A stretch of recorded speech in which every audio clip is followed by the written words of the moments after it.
Ми би хотіли запросити за доповіді Елона Голана. Це молодий чоловік, який має надзвичайно багато різних хобі. Він дуже активний, він пише про себе, він розповідає про себе, він цікавиться всім, що стосується двигунів, автомобілів, літаки і так далі. Він займається імпровізацією, він, наприклад, приймав участь в шоу «Whose Line Is It?». Він живе в Ізраїлі, і сьогодні він розповість про себе, про своє життя. Його мама буде нам допомагати трохи з зумом, але до речі, він використовує апарат для нівл, для дихання. So we like to invite the next speaker, Elon Golan, and we'd like you to know that this is a Duchenne patient, but he's very active and he has a lot of hobbies. And one of his hobbies is improvisation. He has taken part in some show, and we also know that probably his mom will help us with Zoom conference. Yeah, so we are very glad to hear you today. Hi, thank you for inviting me to speak to you today. Я всіх вітаю, і я дякую вам за можливість бути на цій конференції, за запрошення. So let me introduce myself first of all. My name is... По-перше, дозвольте мені представитися. Мене звати Елон Голан. Yeah, my name is Elon. I'm 41 years old, and I have, of course, muscular dystrophy, Duchenne. And as you can see, I'm using a machine to help me breathe. Я Елон Голан, і мені 41 рік, і як ви бачите, так, я пацієнт, я маю м'язову дистрофію Дюшена, і як ви бачите, я використовую машину для дихання. Yes, so I want to start by talking about how actually I started with being supported with a breathing machine. Я хочу розпочати з того, як в мене відбувся початок користування машиною для підтримки дихання. Yeah, so about, let's say, 10 years ago, or maybe a little bit more, we started to notice that my sleeping was not so good, and I woke up a lot, and my sleeping was not very efficient. Десь приблизно 10 років тому, може трошки більше, ми почали помічати, що мій сон не є дуже гарним. Я багато разів прокидався вночі і не висипався. Yeah, so I'm lucky that actually my parents are doctors, and we knew that after some time with Duchenne, actually the breathing can be more difficult and more shallow. And actually, when we started to notice that my sleeping is deteriorating, we did a test to see what is my CO2 level in the blood. Отже, мені, чесно кажучи, дуже пощастило, тому що мої батьки є лікарями, і ми адекватно розуміли, що через певний час я матиму проблеми з диханням. І коли ми почали замічати проблеми із сном, то ми провели тестування, аналіз рівня СО2 в крові. So, yes, so according to the test that we did for my oxygen and my CO2 level in the blood, it was necessary to start ventilation. Отже, відповідно, після тих результатів, які ми отримали після тесту рівень кисню і СО2 в крові, ми зрозуміли, що я маю починати вентиляцію. In the beginning, I was actually only ventilated during a night with a full face mask. На початку відбувалася вентиляція лише вночі з ротоносовою маскою. And after a few years with only support at night, actually we had to add also support during the day. And that was when I started to use this mouthpiece that you can see that I'm using right now. In the beginning, it was maybe a few hours a day. And after a while, as according to my need, I was using it more and more. And today I'm actually using it when I'm awake, 24/7, and at night still with the mask. Угу. Отже, приблизно декілька років я користувався лише вентиляцією вночі, але після декількох років я перейшов і на денну вентиляцію також. Я використовую мундштук, який ви бачите зараз. На початку я користувався денною вентиляцією лише декілька годин на день, але з часом, як росла моя потреба, я став користуватися вентиляцією в день все більше і більше.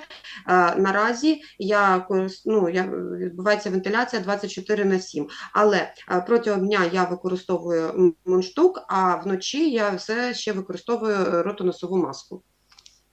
Okay, so I would like to show you some pictures because the screen is a little bit limited of how it looks like today when I'm using it.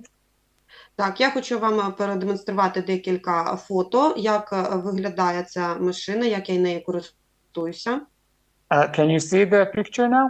Yeah, we can see the pictures, yeah. Okay, so actually this is the back of my wheelchair, and you can see that the machine is actually hanging on the chair, so that means that I can move around and be wherever I want with this machine, and I can just do my normal activities. Як ви бачите, вентилятор знаходиться за спинкою мого інвалідного візка, і він абсолютно не заважає мені рухатися, де я хочу рухатися, абсолютно не заважає мені виконувати всі ті дії, які я виконував до цього. It's another picture from another angle, and when I'm sitting in my chair, it actually looks like this, that the mouthpiece is near my mouth, and I can use it whenever I want. Ще одне фото під іншим кутом, і як ви бачите на фото, зазвичай мундштук знаходиться ось так у мене біля рота, і я можу ним користуватися дуже зручно. Okay, so basically, this machine really doesn't really interrupt my daily routine if I want to go somewhere, and actually the batteries last enough time that it's for me at least more than 12 hours can go without charging. 12 hours, right? Yes. Отже, ця машина, в принципі, вентилятор абсолютно не заважає мені переміщуватися, я можу ходити куди завгодно, і він має батарею, зарядний пристрій, акумулятор, і батарея триває приблизно 12 годин, тобто це достатньо часу для моїх переміщень будь-куди, куди мені маю бажання. And a little bit more explanation about this tube that you see right now. Actually, what happens is that the machine has some kind of a trigger that when I start my breathing with the mouthpiece in my mouth, it actually gives a pressure of air. It's only air, it's not oxygen, and it's only giving pressure. І хочу трошки пояснити, як функціонує ось ця трубка, яку ви бачите. Отже, коли я вдихаю повітря через цю трубку, то вона трошечки додає тиску, який більше повітря надає моєму організму. І я хочу звернути увагу, що це лише повітря, тут нема додаткового кисню. So I also want to emphasize that this is what is comfortable for me. It could be that some other patient will find a different way that is more comfortable for them to use, and I just want to show you on the website there are many kinds of masks, and it's very important that to make the mask fit well. And it's a little bit trial and error to find the actual mask that is good for the patient. So as you can see here, Just a are all second, kinds- I'll explain Yes. in Ukrainian. Okay? Yes, sorry. На що я хочу звернути також особливу увагу, що це той мундштук, який подобається мені, який зручний для мене. Але насправді пацієнти можуть обирати зручний для них спосіб вентиляції, тому що існує насправді дуже-дуже багато способів. І я хочу вам показати просто з веб-сайту, які різноманітні існують маски. І найголовніше питання – використовувати те, що підходить тобі. Але дуже важливо, щоб маска була правильно, підходила правильно. So as you can see in these pictures, there are masks that are only on the nose, or there are masks that are, yes. Як ви бачите на цих фото, що існують маски тільки назовні, тільки на носі, а є маски. For example, this mask is only on the nose, so the mouth is not blocked, so it's easier to speak. And also, I was talking about at night. If you see this picture here on the top left, this is similar to what I use at night. Також ось ще одне фото назальної маски, і ви бачите, що тут ротовільний, людина може розмовляти, вона не заважає. А ось, наприклад, фотомаски вже ротоносової, це така, про яку саме я говорив, що я користуюся вночі саме ось такою ротоносовою маскою. Yeah, so to find the right mask, it takes some time. It took me, I was lucky and I was able to be comfortable with one of the first masks I used, but it's important to find the mask that is comfortable and doesn't injure the nose, because it does put some pressure on the skin. And sometimes you need to find the mask that is most comfortable. Так, це займає певний час, щоб підлаштувати, знайти зручну для себе маску. Це займає певний час. Мені насправді пощастило, бо мені підійшла буквально перша маска, яку я спробував, вона мені була дуже зручна, але це дуже важливо правильно підібрати комфортну для себе маску, тому що справді відбувається трошки таке пошкодження носу, оскільки потік повітря штовхується в ніс і пошкоджується трошки і шкіра носу, але дуже важливо знайти найбільш підходящу для себе, для кожного індивідуального пацієнта маску. So the name of the kind of ventilation that we are talking about, it's a non-invasive ventilation. There are ways to ventilate and actually to make a little hole in the throat. And for me, I prefer not to have let's say extra holes in my body, and try to keep the breathing in a more natural way, which is allowed by this mouthpiece. And some people are not comfortable with the mouthpiece and they prefer a mask that is constantly on the nose. And it's a personal preference, what the patient wants and what is more comfortable. And it's also what you start to get used to in the beginning. You kind of you want to continue with it. Назва вентиляції, про яку ми зараз говоримо, це є неінвазивна вентиляція. Є інші способи, є спосіб, який є, робиться дирка в вашому горлі, тобто трахеостомія. Але що стосується мене, скажімо так, я не хотів мати додаткових дирок на своєму тілі. Тому я намагаюся дотримуватися більш природнього способу дихання, користуючись ось цим мундштуком.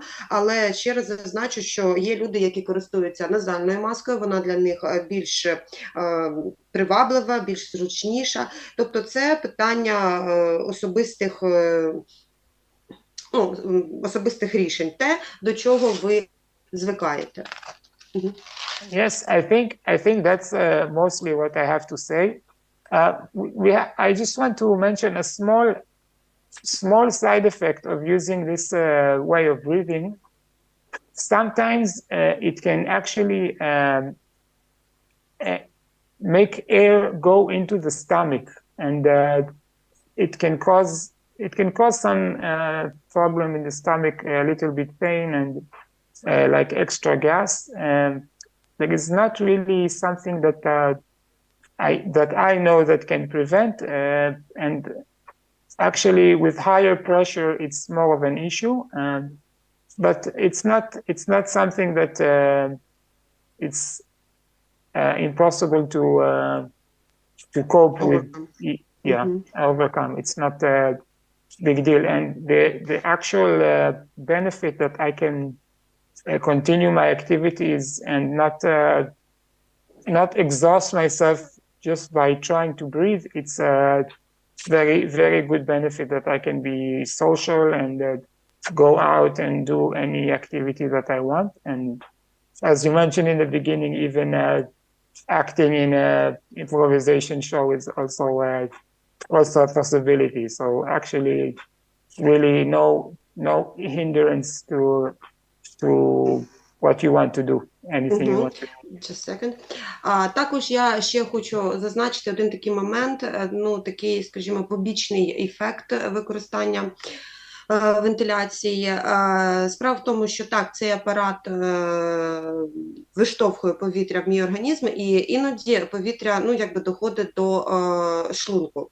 І це може спричинити певні проблеми зі шлунком, певні незручні моменти, і це можуть бути додаткові гази, але в принципі це не те, що я можу зарадити цьому, да? Але це не така проблема, не так важко її пережити, але найголовніше це те, що використання вентиляції дає мені можливість робити всі дії, які я робив до цього, тобто воно ніяк не обмежує мою діяльність і не обтяжує мене, не стомлює мене. Я залишаюся соціально активним, я можу виходити куди завгодно, і як ви зазначили на початку, я навіть приймав участь в шоу імпровізації. I don't hear you. Yes, okay. So actually, that's all I have to say.